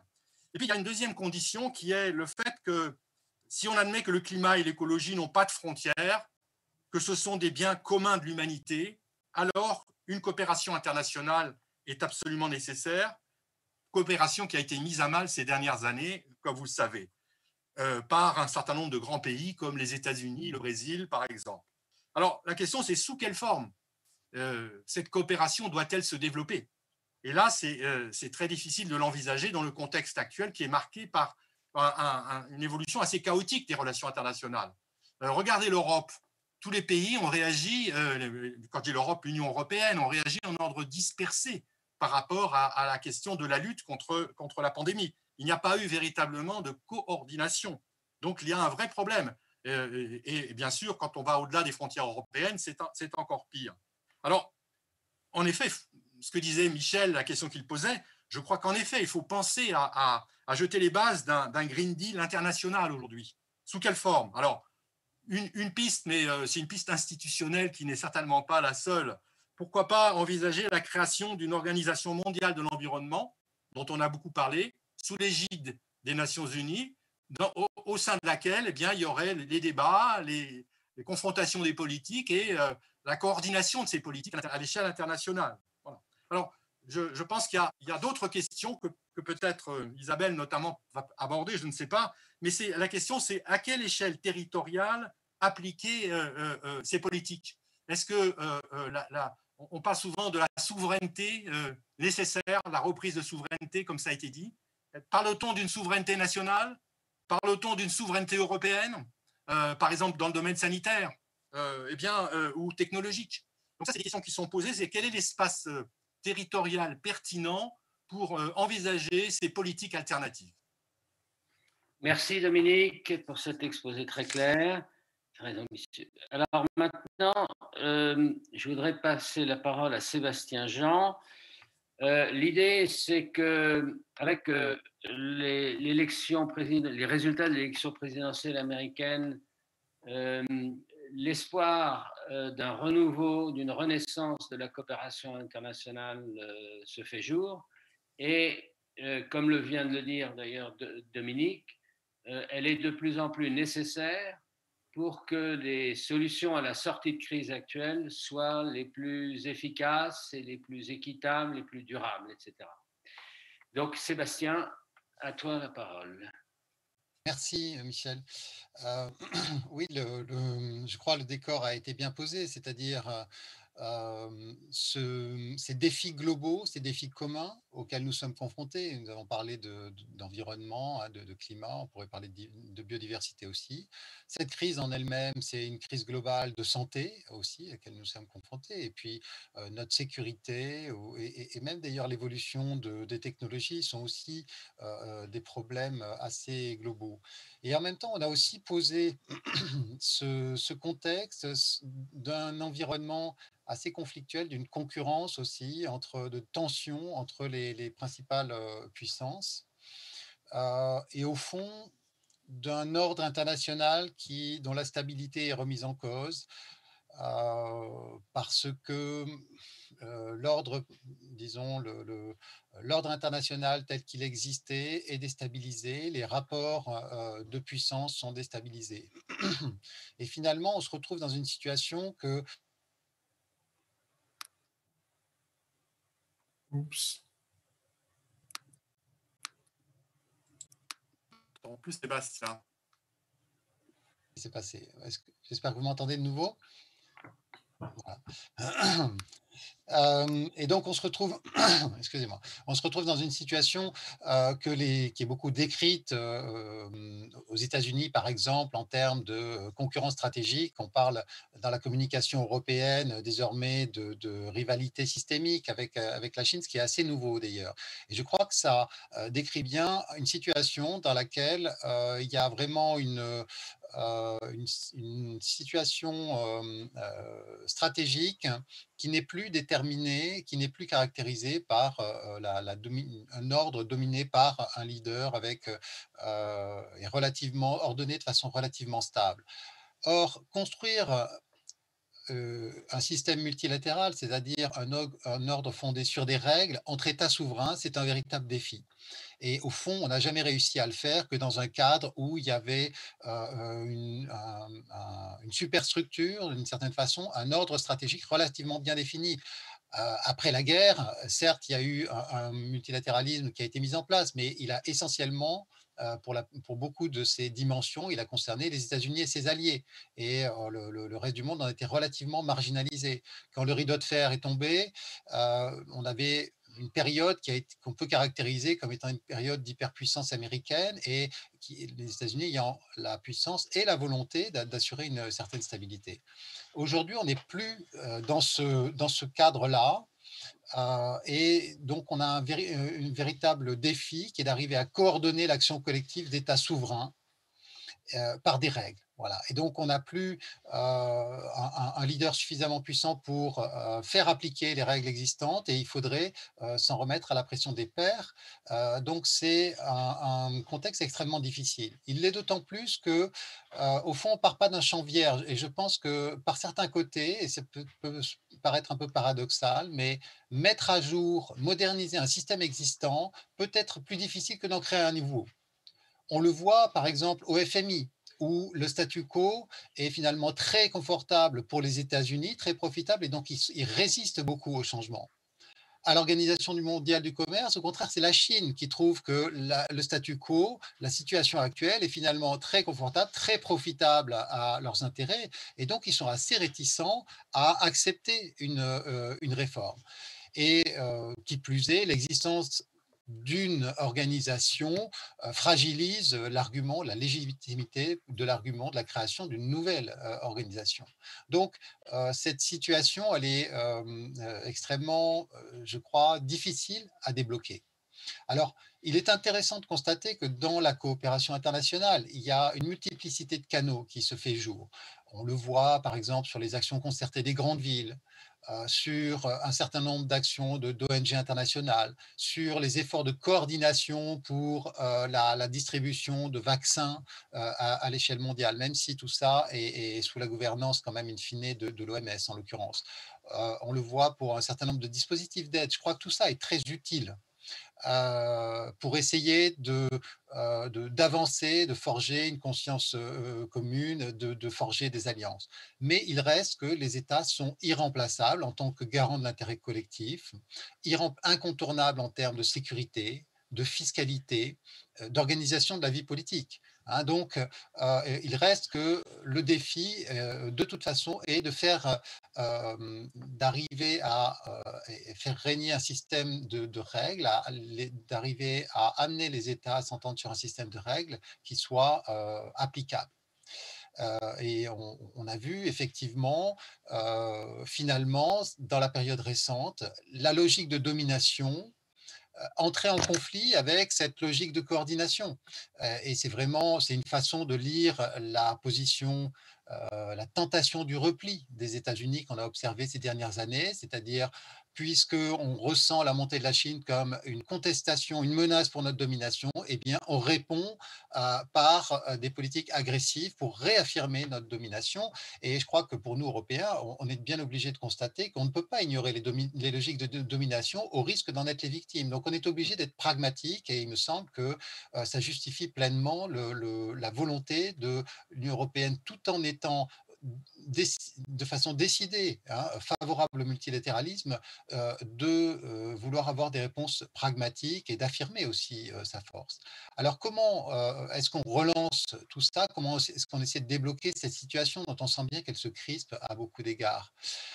Il me semble que, au fond, de toute façon, entre États souverains, un accord politique, au moins entre les quelques grandes puissances dominantes, est un premier pas nécessaire.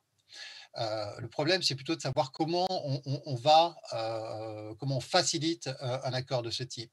Et je crois que ce qui est important, c'est d'abord d'essayer de clarifier autant que possible le fait que le désordre ne profite à personne. Peut-être que d'ailleurs certains enseignements pourront être tirés de la période actuelle pour les États-Unis, de voir que cette sorte de politique chaotique, politique internationale chaotique de l'administration Trump n'a pas favorisé leurs intérêts. Restaurer le dialogue, évidemment, également. Et puis, viser des objectifs réalistes aussi. Il me semble qu'on parle maintenant beaucoup plus aujourd'hui de coordination que de gouvernance, qui est une façon de faire preuve un peu de plus de réalisme et peut-être de plus d'humilité dans la façon dont on peut espérer régler ces problèmes. Une gouvernance internationale, c'est extrêmement difficile à mettre en place. Et déjà, si on arrive commençons déjà par une bonne coordination. Ensuite, l'autre aspect, c'est que même quand on a un accord politique, le cadre institutionnel est indispensable parce que un accord, un ensemble de règles, un ensemble d'engagements, ce n'est pas quelque chose qui est complètement abstrait. C'est quelque chose qui doit s'appuyer sur un cadre institutionnel pour pouvoir le mettre en œuvre de façon adaptée, pour pouvoir partager l'information, dialoguer sur la façon dont c'est mis en œuvre et sur les conflits que ça suscite inévitablement, pour pouvoir s'appuyer sur la pression des pairs, a fortiori quand il n'y a plus un ordre aussi bien établi que précédemment. La pression des pairs, finalement, entre grandes puissances est vraiment, disons, je pense, l'outil le plus efficace pour essayer d'obtenir, malgré tout, un peu de coordination de cette action collective. Donc, il me semble que les institutions internationales jouent un rôle précieux, qu'il s'agisse des grandes institutions existantes, hein, l'ONU, la Banque mondiale, le FMI, l'OMC, ou d'organisations qui sont un peu moins étatiques, mais qui sont importante également. On peut penser au réseau de coordination internationale des autorités de la concurrence, on peut penser au Conseil de stabilité financière également. Tout ça, c'est des instances qui ont un rôle important à jouer, je pense. Je finis en disant que il me semble qu'il y a aussi un besoin de renverser les hiérarchies, c'est-à-dire qu'on a bâti un système autour de ce qui était sans doute aussi les priorités d'après-guerre, de la finance, le commerce.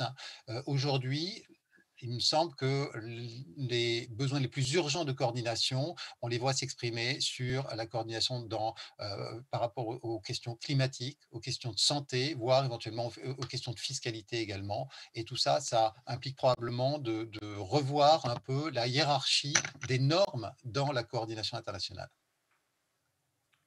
Merci Sébastien.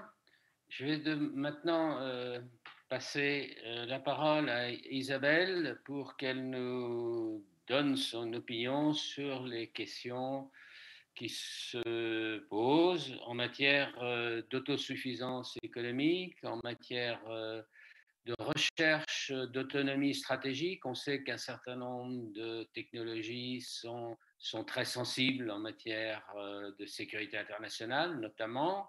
Et donc, faut-il renforcer les moyens de l'autonomie stratégique? Et est-ce que également les relocalisations industrielles, est-ce qu'il y a un champ efficace pour permettre à un certain nombre d'industries de se relocaliser près de leur lieu de consommation. Isabelle, à toi.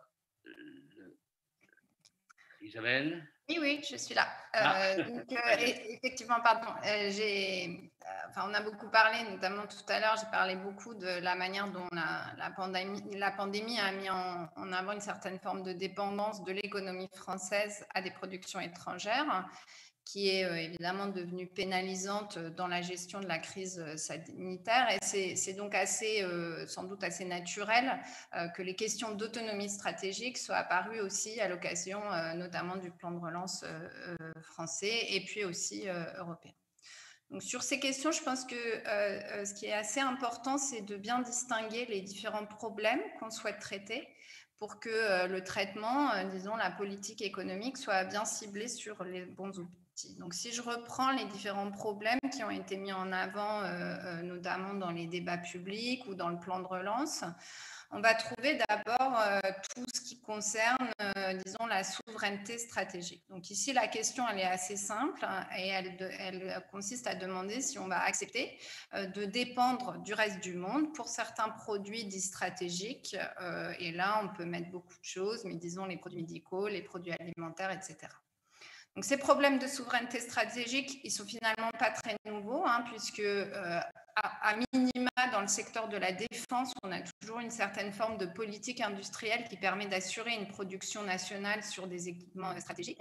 Ce qui est nouveau ici, c'est que le champ de ce qui est jugé stratégique a eu tendance à s'étendre assez largement, avec un objectif affiché d'une plus grande autonomie sur un nombre très important de produits, notamment, encore une fois, dans le secteur médical. Donc ici, l'objectif, d'une certaine manière, il est plus géopolitique qu'économique. La question, c'est celle des dépendances vis-à-vis de forces nationales étrangères. La seule chose qui peut être, d'une certaine manière, inquiétante ou importante à mettre en avant en tant qu'économiste, c'est la manière dont on parvient à cette souveraineté stratégique, notamment sur des biens qui sont parfois très complexes et pour lesquels la chaîne de valeur aujourd'hui est très éclatée. Donc, j'ai l'impression, à mon avis, ce n'est pas forcément très compliqué aujourd'hui d'être souverain sur des productions assez simples. Je pense notamment au paracétamol dont on a beaucoup parlé. Autant ça va devenir compliqué très rapidement d'atteindre cette fameuse souveraineté stratégique sur des produits qui sont beaucoup plus complexes, disons des respirateurs qui ont été très vitaux dans le traitement de la pandémie, mais pour lesquels aujourd'hui acquérir une autonomie stratégique, c'est un objectif qui est très ambitieux puisque ça nécessite potentiellement de relocaliser finalement l'ensemble de la chaîne de production en France. Donc, à minima, je pense que sur ces questions, il faut mettre en place des objectifs qui sont raisonnables et en tout cas en termes de rapidité des objectifs. Sébastien l'a dit tout à l'heure, probablement la crise va conduire à des modifications de la manière d'appréhender le risque par tous les acteurs économiques, y compris les entreprises, les multinationales qui organisent la production mondiale. Mais ce qu'il faut bien avoir en tête, c'est que les investissements dont on parle, l'organisation de la chaîne de production telle qu'elle est faite aujourd'hui, c'est des investissements massifs qui ont été mis en place et modifier ces structures productives, ça va aussi impliquer des investissements très importants qui ne peuvent pas se faire du jour au lendemain. S'il y a des ajustements à venir, en tout cas s'il y a des ajustements spontanés à espérer des entreprises et du secteur privé, je pense qu'il ne faut vraiment pas s'attendre à quelque chose de très rapide. À l'inverse, il y a une deuxième question qui est aussi importante et je pense qui est probablement plus fortement visée par les relocalisations, notamment telles qu'elles sont mises en place dans le cadre du plan de relance, c'est la question beaucoup plus conjoncturelle du soutien à l'investissement. Dans une période où on est dans une crise très importante, on a un climat d'incertitude très important et naturellement, on peut s'attendre en tout cas, on peut avoir un certain nombre d'inquiétudes sur le comportement de l'investissement dans les années à venir, l'année prochaine, cette année, l'année prochaine, disons, dans le court terme, qui peut éventuellement justifier de mettre en place des politiques de soutien conjoncturel. Donc, d'une certaine manière, c'est ce qu'on fait là dans le plan de relance. On profite d'une certaine souplesse dans les règles européennes sur les subventions publiques pour accorder des subventions à l'investissement d'une manière très rapide. Donc ça, c'est un outil conjoncturel qui est envisageable, qui ne modifie pas forcément la manière dont on produit et dont on va produire dans le futur, parce que c'est vraiment des subventions qui sont pensées, en tout cas la manière dont c'est mis en place suggère que l'objectif, c'est d'avoir des résultats très rapides, donc de faire vraiment du soutien conjoncturel et pas tellement de repenser à la structure productive mondiale. Et finalement, au-delà de ces problèmes, je pense qu'il y a un dernier élément qui est aussi discuté, certains éléments du plan de relance vont dans ce sens, mais peut-être il y a besoin, à mon avis, d'aller un peu plus loin. C'est une certaine volonté de se positionner plutôt sur des technologies d'avenir, donc sur notamment des technologies qui vont permettre la transition écologique, et puis d'autres technologies qui sont considérés comme devenant stratégiques pour le futur. Et donc là, l'idée, c'est vraiment d'essayer d'investir sur le futur et d'essayer de mettre à niveau la compétitivité française qui a été finalement mise à mal peut-être dans les dernières décennies, en ayant une stratégie d'investissement dans des activités d'avenir. Donc évidemment, ça c'est un défi qui est beaucoup plus ambitieux, qui nécessite des investissements qui vont être très importants, qui justifie largement, je pense, une intervention publique, parce qu'il y a un besoin de transition technologique, notamment pour assurer la transition écologique, et que cette transition, le niveau des investissements, et des investissements y compris dans de la recherche très fondamentale, fait que l'intervention publique a tout à fait sa place à jouer. Donc ici, on a un défi très important. C'est sans doute le bon moment pour investir massivement, à la fois parce qu'on a un plan de relance européen qui a assoupli la contrainte budgétaire, donc qui donne un petit peu de marge budgétaire pour faire ça, et puis parce que, ça a été dit, l'urgence climatique est évidente, elle était évidente avant la crise, et ça reste une priorité. Je pense que quand on est au milieu d'une pandémie, évidemment, il y a une manière, on hiérarchise différemment les priorités, mais je pense que c'est effectivement très important de garder en tête le fait que l'urgence climatique, c'est vraiment le défi auquel on fait face. C'est un défi, les investissements qui doivent être faits, ils doivent être faits maintenant. Et donc, c'est très important de cette priorité en tête. Maintenant, la question, c'est celle de l'outil. Quel est l'outil adapté pour accompagner ces transitions technologiques et permettre à la France de devenir compétitive sur ces activités du futur?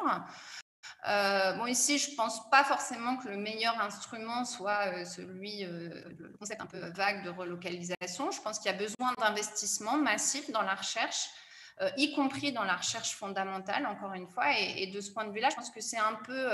on devrait peut-être se questionner sur le fait qu'à un moment où on essaye de vraiment engager des défis technologiques très importants, on a un plan de relance à l'échelle européenne qui est ambitieux, et au même moment, on coupe certains budgets européens sur la recherche et l'innovation. Donc, je pense que ça, c'est une question qu'on devrait poser, et que, encore une fois, dans cet ensemble de politiques économiques qui doivent être mis en place, il y a différents objectifs qu'on essaye de concilier, et il y a différents instruments qui sont plus ou moins adaptés pour gérer ces différents objectifs.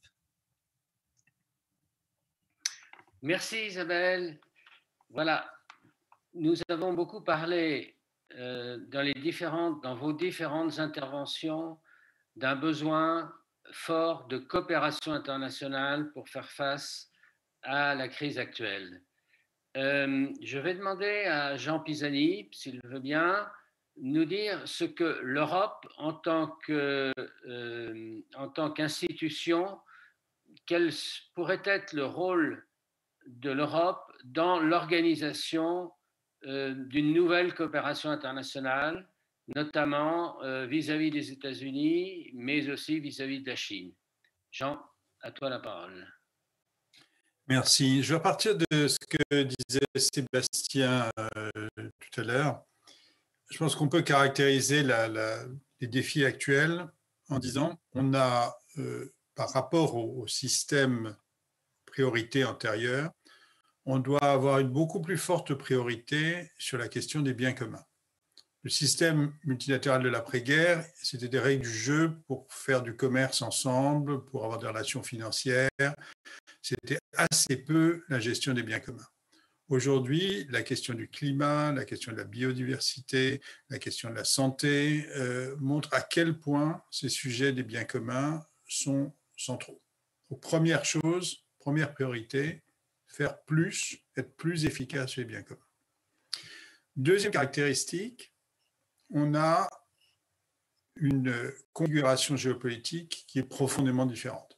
Le système de l'après-guerre, Sébastien l'a dit, c'était un système organisé autour des alliés des États-Unis, qui ensuite, après 90, est devenu un système global, mais avec ce qu'on appelait, ce qu'Hubert Védrine appelait l'hyperpuissance américaine. Il n'y a plus d'hyperpuissance américaine.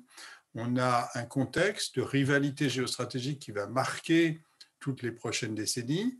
Et donc, on a à gérer cette contradiction entre aller vers l'action collective pour les biens communs et une situation de rivalité géostratégique. Et le troisième point, c'est celui dont on vient de parler, dont Isabelle Méjean vient de parler, c'est la recherche, de manière générale, d'une plus grande souveraineté, d'une plus grande autonomie stratégique. On l'appelle de différentes manières. Mais au fond, c'est l'idée qu'on est peut-être allé trop loin dans, disons, l'idée qu'un marché mondial liquide était une sécurité dans toutes les circonstances et qu'on avait assez peu le besoin de se préoccuper de ce qu'on produisait. Et donc, il y a naturellement un retour sur cette question dans un contexte qui est aussi un contexte politiquement, socialement marqué par les doutes à l'égard de la mondialisation pour des raisons qui tiennent aux inégalités internes, à la mauvaise manière dont on a géré les conséquences du commerce international à l'intérieur de nos économies, etc. Et donc on est dans ce triangle-là. Et ça crée une responsabilité absolument considérable pour l'Europe. Pourquoi ? Parce que l'Europe, d'abord, s'est mise en avant sur la question des biens communs. Elle a une politique, le Green Deal, c'est une politique qui se veut à l'avant-garde dans ces domaines et qui veut exporter sa conception, son accent sur l'action climatique. Deuxièmement, c'est une région qui n'est pas engagée dans une rivalité géopolitique avec d'autres. L'Europe n'a pas d'aspiration à la puissance. Elle a, en revanche, une projection d'un certain nombre de choses auxquelles elle croit, qu'on peut appeler des valeurs si on veut, et qui peuvent clasher avec celles d'autres pays. Et du coup, c'est la question de la Chine comme rivale systémique, au sens où quels sont les principes qui doivent sous-tendre les relations internationales. Un bon exemple, c'est la protection des données individuelles. L'Europe a fait une législation qu'elle a exportée massivement et qui n'est ni la législation, ni la philosophie américaine, ni la philosophie chinoise. Donc, de ce point de vue-là, l'Europe a une conception qu'elle porte. Alors, qu'est-ce que ça veut dire ? Ça veut dire qu'il faut être très attentif à ce qu'on fait aussi dans le domaine de la souveraineté, dans le domaine de la protection. Parce que je suis tout à fait d'accord avec Isabelle Méjean. La question, ce n'est pas de savoir si on produit du paracétamol. La question, ce n'est surtout pas de savoir si on produit du paracétamol en France. Le paracétamol, c'est une molécule simple, tout le monde sait comment le faire. Donc la question, c'est de s'assurer que dans des circonstances qui peuvent être des circonstances de stress, on a des chaînes d'approvisionnement qui nous assurent d'être alimenté en paracétamol. Ce n'est pas de s'assurer que le paracétamol est produit, je ne sais pas, en Bretagne ou en Picardie. Et ça, c'est de manière générale. Donc, on doit faire un effort sur notre capacité et notre capacité à monter en qualité, notre capacité à avoir un système industriel qui est un système industriel dynamique fort. Ça, c'est absolument vrai. Et on doit s'assurer que par rapport à des situations de tension, de stress, on a une autonomie collective à l'échelle de l'Europe qui nous permet de nous approvisionner, de ne pas être dans une situation de pénurie. Mais en même temps, il faut qu'on fasse extraordinairement attention sur la question commerciale. Pourquoi ? Parce que dans le domaine climatique, ce qu'on va faire, on ne va pas avoir une organisation mondiale de l'environnement, contrairement à ce que disait Dominique Pillon. On ne va même pas avoir des orientations qu'on va mettre en œuvre à la même vitesse.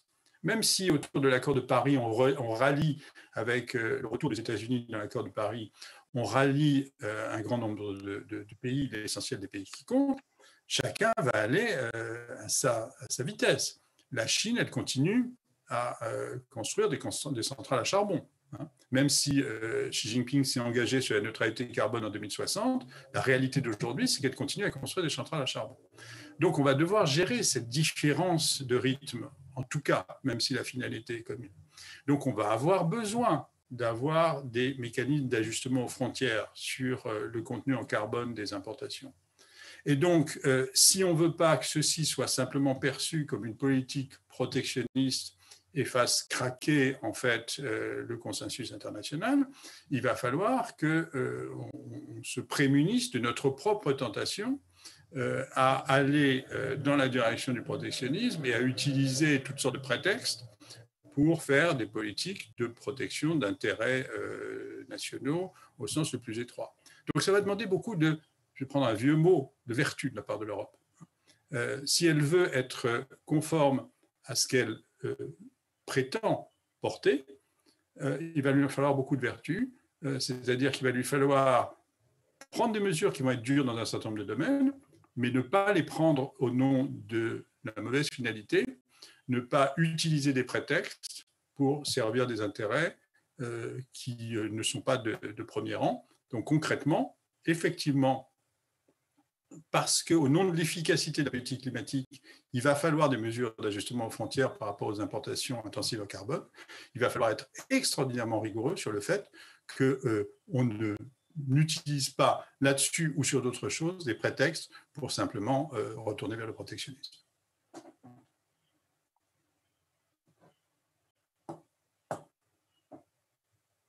Bien, merci Jean. J'ai toujours du mal à vous entendre les uns les autres, donc je réagis parfois un peu pas de manière suffisamment efficace. Alors, j'ai quelques questions qui m'ont été posées. Est-ce que la régionalisation, ce ne serait pas une réponse à la mondialisation, c'est-à-dire on revient un peu sur le thème d'une certaine relocalisation, mais à un niveau élargi, au niveau européen. Faut-il s'inspirer de la Chine pour gérer les pandémies? Je crois que ça sera très difficile de faire admettre ça. Faut-il annuler les dettes publiques dans la mesure où tout le monde est endetté? Est-ce qu'on ne pourrait pas imaginer qu'au niveau mondial, il y ait une sorte de moratoire des dettes publiques? Il y a aussi, j'ai lu là, Larry Summers, un des anciens collaborateurs de Clinton et d'Obama, qui propose au président élu, mais nouveau président des États-Unis, d'organiser dès janvier un G20 pour aborder les questions de la relance mondiale. Voilà ces différentes questions. Je vais vous demander à chacun d'entre vous d'essayer d'y répondre très rapidement parce que nous arrivons malheureusement à la fin de notre temps. Je vais commencer peut-être par Sébastien,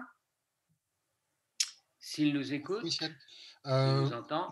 Comme on a peu de temps, moi je vais peut-être juste réagir, disons, sur un point, c'est celui de la régionalisation.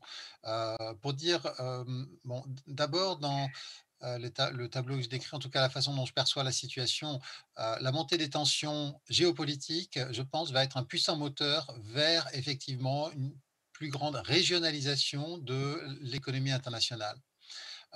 Et d'ailleurs, il est possiblement, il pourrait être possiblement amplifié par des évolutions futures du système monétaire international dont on peut se demander dans quelle mesure la situation actuelle extrêmement polarisée sur le dollar est un équilibre stable pour les décennies qui viennent. Maintenant, la deuxième chose que je veux souligner et qu'on a, je pense, bien souligné dans notre discussion, c'est que nous sommes aussi face à des défis globaux et que donc il y a vraiment, il faut relever le gant du défi de la construction de biens communs. Et donc, s'agissant du climat, c'est absolument évident, c'est une externalité globale pure. Ça n'a pas de sens de traiter une question comme celle-là au niveau régional. On le voit également avec la crise sanitaire actuelle. Le vaccin, finalement, alors bon, il y a beaucoup d'initiatives concurrentes, mais nous sommes dépendants dans notre capacité à répondre à cette pandémie.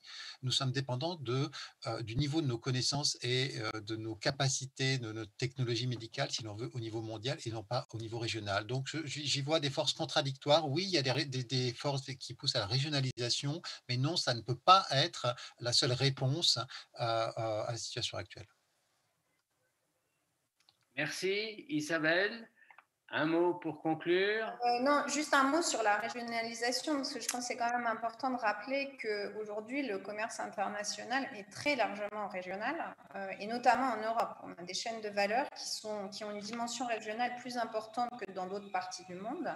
Et ça, c'est une conséquence finalement directe de l'intégration européenne. On a créé un marché unique de très grande taille avec des pays qui ont des avantages comparatifs assez différents. Et ça a aussi permis de développer des chaînes de valeur qui ont une dimension régionale très importante. Après, les problèmes de résilience, de fragilité, ils ne nécessitent pas nécessairement d'avoir une grosse part d'intrants étrangers ou hors Union européenne.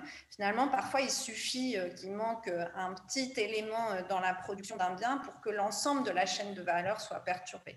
Donc, la régionalisation, elle existe déjà, mais ça ne veut pas dire que cette régionalisation, elle n'assure pas la résilience. Merci Isabelle. Dominique, à toi. Moi, je vais dire un mot sur la question des dettes, puisque c'est une des questions qui a été posée. Je pense qu'il est évident qu'il faut envisager une opération de restructuration globale des dettes. Tout à l'heure, je parlais des dettes globales. C'est clair qu'il faut envisager cela. Quand on parle de restructuration des dettes, ça veut dire trois choses. Ça veut dire annulation d'une partie des dettes, ça veut dire rééchelonnement d'une partie des dettes et renégociation de certaines conditions, par exemple sur des taux d'intérêt. Alors aujourd'hui, la question des taux d'intérêt, si on raisonne sur la période récente, post-crise financière, bon, elle n'est pas trop posée, sauf pour les pays qui ont des primes de risque très importantes, par exemple, évidemment. Et du coup, ça m'amène à dire, bien entendu, on a beaucoup parlé de coopération internationale. On voit bien que là, c'est un sujet, puisqu'on parle d'une dette globale qui touche un grand nombre de pays, si ce n'est la quasi-totalité des pays, il y a besoin, puisque c'est un sujet commun, bien de l'aborder sous l'égide de discussions internationales, à commencer, bien entendu, par les pays en développement. C'est-à-dire qu'on l'a vu, les pays en développement sont parmi ceux qui sont les plus touchés par la crise du Covid-19, et que ça s'est traduit notamment par une montée de leur dette internationale. Il est clair que ces pays-là sont particulièrement concernés, au premier chef, par ces opérations de restructuration internationale. Et pour terminer, je dirais que cette crise a montré qu'on levait un certain nombre de tabous sur la façon de gérer les dettes. Je pense en particulier, et ça, je sais qu'il y aura des désaccords parmi nous, mais je le dis clairement, les tabous levés sur le rôle des banques centrales, leur capacité à contribuer à la gestion des dettes, notamment, par exemple, l'idée de rééchelonner les dettes, d'avoir des dettes perpétuelles, durables, avec des niveaux de taux d'intérêt extrêmement bas aujourd'hui. Ceci est un moyen d'alléger considérablement la dette publique. Mais il n'y a pas que les dettes publiques, évidemment. Il y a la question des dettes publiques, des dettes privées. Et là, il faut avoir des instruments qui existent déjà, qui ont été utilisés dans les crises précédentes. Par exemple, cantonner une partie des dettes d'entreprises qui sont en difficulté, donc sortir de leur bilan ces dettes pour essayer de les traiter calmement sur la durée, de manière à éviter des défaillances d'entreprises qui seraient dues à un fardeau insuffisant des dettes. Donc aujourd'hui, s'il y a une volonté politique, et si on admet un minimum d'ouverture d'esprit par rapport au tabou, et si on admet la nécessité d'une coordination internationale, et ce que nous avons tous prêché dans nos interventions, eh bien là, c'est un vrai sujet que celui des traitements des dettes. J'ai fini. Merci Dominique. Et le mot de la fin à Jean Pisani-Ferry. 3 points très vite. D'abord, on a parlé de mondialisation fragile. Je voudrais relever un point sur lequel ce qui se passe est extraordinairement positif. Je trouve que la coopération scientifique et l'innovation industrielle qui se font autour de la lutte contre la pandémie sont un vrai grand succès. Imaginons qu'on s'y attaque chacun de notre côté. Ce serait vraiment pas du tout la même chose. Deuxièmement, l'idée du G20, sur laquelle il y a Michel a posé la question. Oui, on va avoir besoin, en tout cas en Europe et aux États-Unis, pendant longtemps, de continuer à soutenir nos économies. Il ne faut surtout pas faire l'effort d'arrêter le soutien trop vite. Et de ce point de vue-là, une coordination internationale serait certainement bienvenue. Enfin, sur la question des dettes, on est en train d'accumuler beaucoup de dettes. On est en train de le faire pour des bonnes raisons et on est en train de le faire dans des bonnes conditions, c'est-à-dire avec des niveaux de taux d'intérêt qui restent négatifs. On peut continuer. On ne sait pas à l'arrivée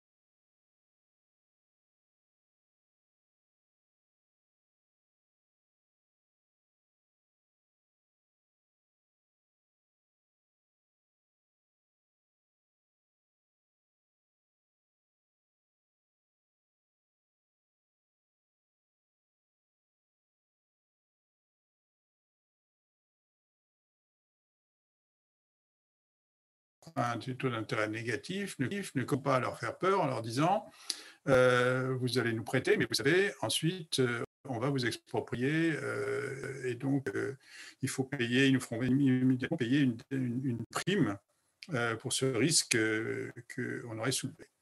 La deuxième chose, c'est que toute annulation a un coût qui peut être supportable, mais quelqu'un le paye. Donc, qu'il y a une opération qui se passe quelque part entre la Banque centrale et les trésors qui conduit à effacer les dettes, c'est l'esprit. Ça n'existe pas. Il y a toujours un créancier qui va payer quelque chose. Si vous posez la question pourquoi, dites-vous simplement que la Banque centrale, elle fait partie du secteur public. Donc, que la Banque centrale achète des titres émis par d'État, ça a des effets évidemment dans le court terme, dans l'équilibre du marché, mais ça ne change pas la question de savoir quelle est la dette totale du secteur public à l'égard du secteur privé. Et si vous voulez vraiment réduire cette dette totale, ben, il faut que quelqu'un dans le secteur privé paye. Il y a des créanciers qui doivent payer. Donc, nous ne berçons pas de l'illusion que tout ça peut se faire par une opération magique entre les trésors et les banques centrales. J'allais dire opération du Saint-Esprit. Malheureusement, il nous manque beaucoup. Bien, je vous remercie tous de vos interventions qui ont été très éclairantes, etc. Je sais qu'on n'a pas pu établir un véritable dialogue entre vous parce que le système de communication que nous avons utilisé ne le permet pas facilement. Mais en tout cas, je vous remercie tous et bravo pour la qualité de vos interventions. Bonne journée à tous. Merci.